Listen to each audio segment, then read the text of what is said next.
have on Make It Plain all this week as we celebrate Kwanzaa is the professor and chair of the Department of Africana Studies at California State University, Long Beach.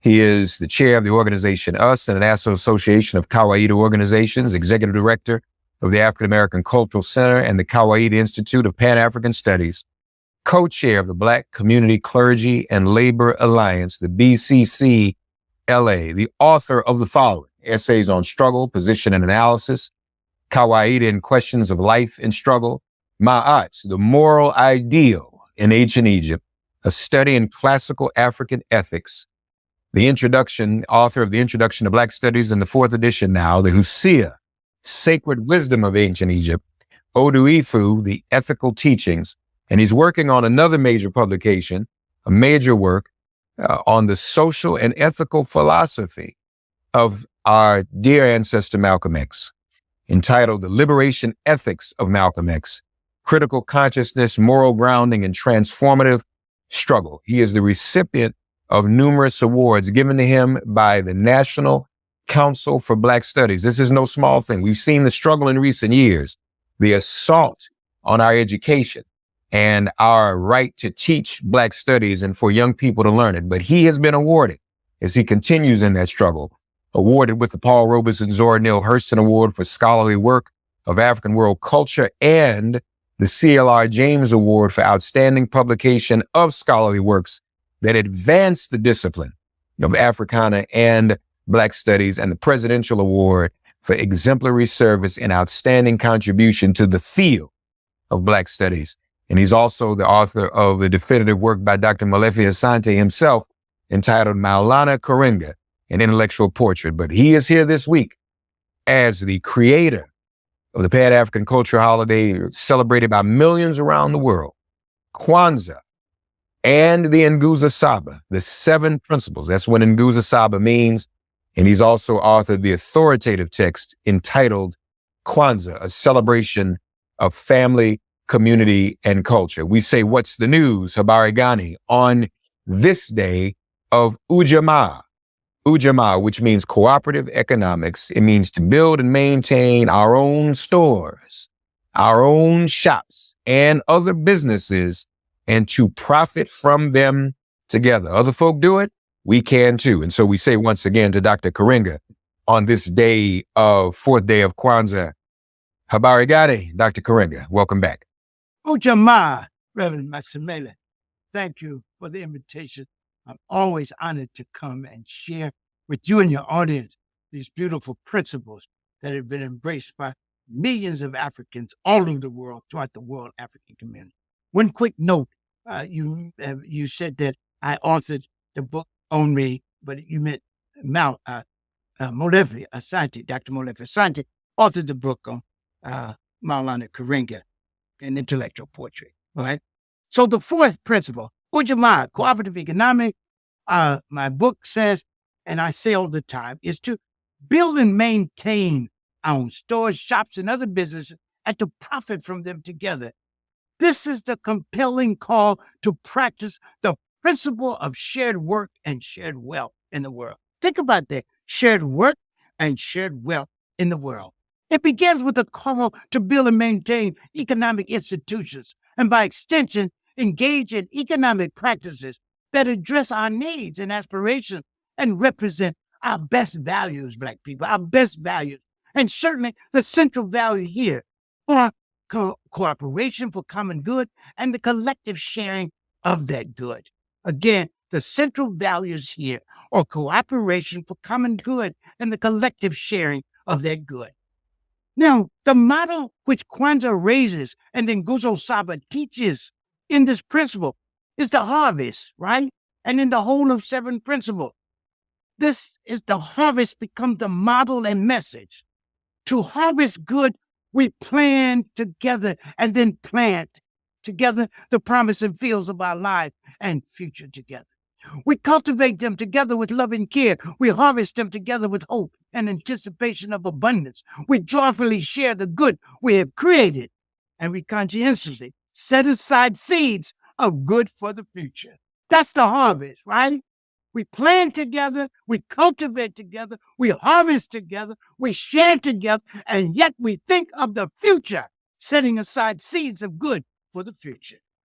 The ancient text said, I did good for my city. I did good for my family and my community because I knew those good deeds would be a storehouse from which young people would later benefit and they could draw from. Moreover, the principle of Ujamaa speaks to a sense of kinship, right? You know, and Mwalimu Nyerere said, I could have used socialistic, but I wanted to use an African concept for African socialism, right? For cooperative economics. So he took the word family and made Ujamaa out of it, familyhood, doing economics as if we were a family. The principle of Ujamaa speaks to a sense of kinship. We must feel for each other and the world. So the root word is Ujamaa, it's Jamaa, which means family. Therefore, it urges us to engage, I repeat, in economic practices which recognize and respect our kinship with each other, with other humans, and with the world. That's an important thing, a kinship with other humans and with the world. But first, we got to have kinship with ourselves. Don't ever forget that. We don't overleap Black people. We start with Black people, right? And then we don't be narrow-minded. We don't pretend we're living in some isolated place. We live in the midst of the world. Thus, it urges us, this principle urges us to engage, I repeat, in practices which recognize and respect our kinship with other humans in the world. It thus opposes activity which exploit and oppress others and damages the earth.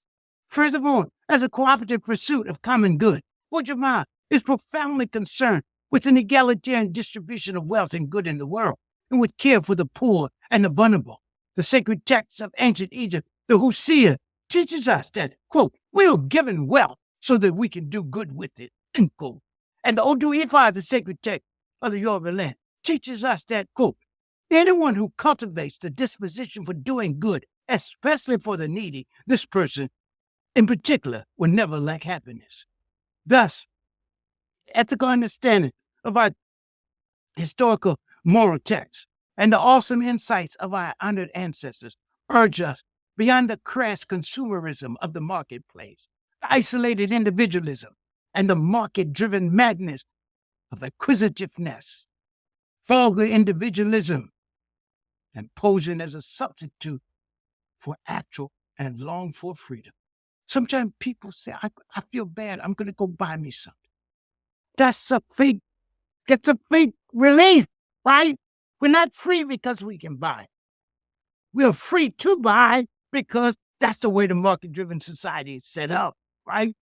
But guess what? It brings problems. It doesn't solve them. It brings problems.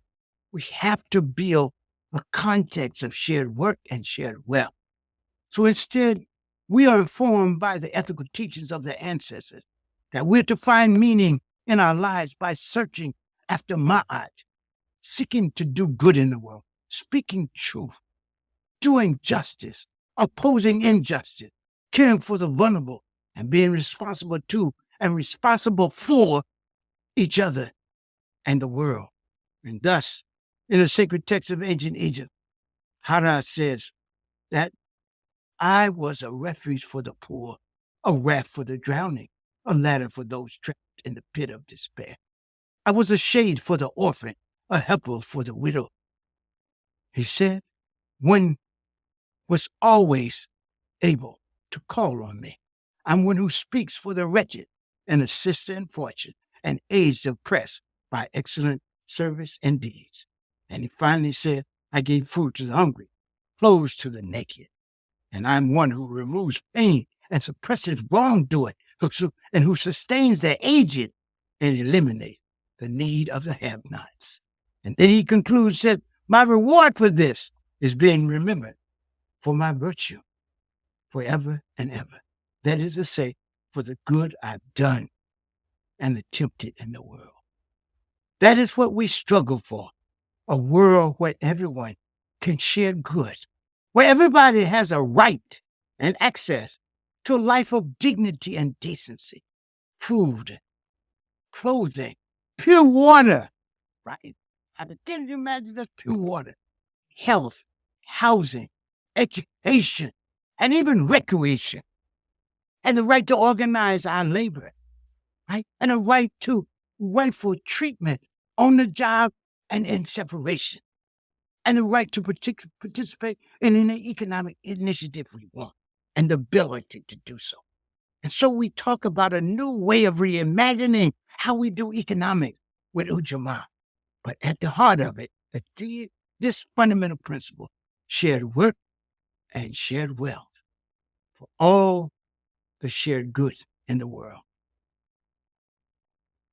Y'all, Dr. Karenga is I was talking to him the other day about being my elder, but all this energy he's giving, he's getting rougher every year, y'all. Y'all hear this? Plan and plant. Freedom is not our ability to buy. That's a false relief, folks. He said something. I hope you all are sharing these broadcasts with your friends and loved ones. A lot of you all call me and ask questions. What is Kwanzaa? How do we celebrate it? You're hearing it right here from the source. So please spread the word. We'll be back tomorrow with the principle of the day. Habari Gani. The answer for today is Ujamaa. Once again, Asante Dr. Karenga. Asante to you. Much kind.